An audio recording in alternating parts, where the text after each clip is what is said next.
بسم اللہ الرحمن الرحیم۔ آج میں آپ کے سامنے 27 رجب المرجب کے روزے کی فضیلت اور اس کے اندر جو پڑھے جانے والے نوافل ہیں ان کے بارے میں بیان کروں گی۔ حضرت ابو ہریرہ رضی اللہ تعالیٰ عنہ سے روایت ہے کہ ختم المرسلین صلی اللہ علیہ وسلم نے فرمایا، جس نے 27 رجب کو روزہ رکھا اس کو 60 ماہ کے روزوں کا ثواب عطا کیا جائے گا۔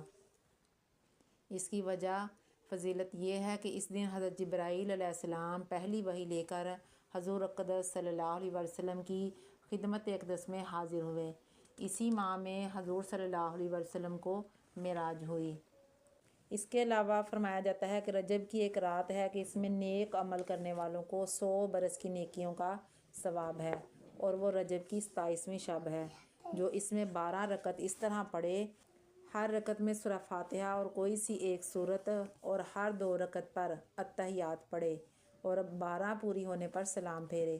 اس کے بعد 100 بار یہ پڑھے، سبحان اللہ والحمد للہ ولا الہ الا اللہ واللہ اکبر، استغفار 100 بار اور درود شریف 100 بار پڑھے، اور اپنی دنیا اور آخرت سے جس چیز کی چاہے دعا مانگے، اور صبح کو روزہ رکھے تو اللہ تعالیٰ اس کی سب دعائیں قبول فرمائے سوائے اس دعا کے جو گناہ کے لیے ہو۔